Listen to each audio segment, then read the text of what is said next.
Kasi ang nangyari kasi ngayon, ang mga karamihang manggagawa, inalis sa saklaw ang espiritu. Amen.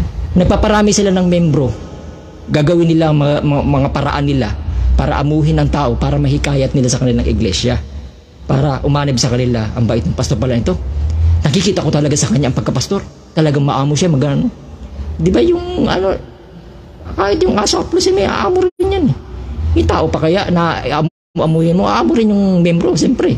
No? At hindi, minsan sa mamamagitan ng gano'n, hindi nila makikita may ang saklaw ng banal na espiritu dapat ang gumagawa nun. Kaya nga siya tumawag ng manggagawa para siya makapagsalita, para dalhin niya ang kanyang tupa. At tandaan natin, ang dakila nating pastor sa espiritu ay ang Diyos. No? Para ibalik tayo mismo sa Diyos. Ngayon, ang mga pastor na to, hindi nila kinikilala ang banal na espiritu. Sabi ng propeta, tinutulok nila palabas. Kaya pumasok yung sinabi ni Pablo na kung saan at hinikayat nila ang tao, dinadala nila sa kanilang sarili. Pero Diyos pa rin na tinatawag, pero ginagamit nilang pala ang pangalan ng Jesus. Pero dinadala na sa kanilang sarili. Ngayon, para hindi masaktan ang kanilang membro, ipapasok nila ang pita ng laman. Okay lang yun, magpantalong kayo. Okay lang yun, magpaputol kayo ng buhok. Okay lang yun, at mga babae mangaral sa iglesia. Wala, okay lang yan. Kasi alam nila na masasaktan ang mga membro, hindi nila gagawin yun. Kaya may mga ngaral din na pag may mali na sa iglesia, hindi na-review. Kaya may mga church na hinahayaan lang mga patalikod na babae na pag sa church lang magpapalda, pag sa likod magpapantalon. Pero alam ng pastor, hindi sinasaway kasi aalis di ba? Tapos sabihin nila mabait. Ang Diyos ay hindi pokrito. Sasabihin niya ang katotohanan para sa kakaligtas mo. Amen. Minsan may dalawang talim talaga yan. Pag sinabing isang talim lang, masakit na. Ang concern niya ay yung kaluluwa mo nga. Lagi ko sinasabi yan.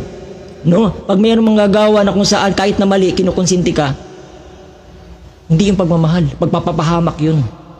Pinapahamak ka na hindi mo nakikita kasi sumang-ayong ka doon sa pita ng hinahanap mo rin. Sa pita rin ang hinahanap niya. Ano hinahanap niya? Gusto lang niya magparami. Gusto lang niya masabi siyang pastor. Kasi ang totoong pastor kasi, sabi ni Dave sa akin, pastor ba yan? Ganyan ba pastor? Ang totoo lang pastor talaga, may hawak ng tungkod at namamalo ng tupa pag lumalabas na sa kuta ng kanang bakod. Pastor nga Pag sinabing pastol, may hawak yan panungkod. Pag lumalabas ng tupa doon sa bakod, papaluin para magsibalik. Ayun ang tipo sa salita ng Diyos, tungkod is word of God.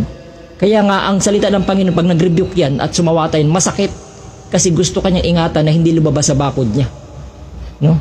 At gusto kanyang doon ka lang sa bakod niya. No? Ganun ang pastol. Kaya pag mayroong mga pastor na mga dinektay at mukha talaga may buyay pa, tapos at Amerikana pa, maganda ang church, kotse pa, para mukha talagang pastor talaga. No? Si David, kung titingnan mo, hindi naman talaga siya warrior, bata Si Goliath talaga ang warrior. Pag titingnan natin kung nabubuhay tayo sa panahon nila, kung titingnan natin ang kanilang itsura, si David tsaka si Goliath, hindi mo papaniwalaan din si David na siya warrior, papatayin niya si Goliath, hindi ka maniniwala na magagawa niya yun. Pero si Goliath talaga warrior talaga siya, na alam mong aapakan na si David, patay na. Baka yun papaniwalaan natin, apakan ka lang yan, durog ka na. Dahil nakikita sa mga matay.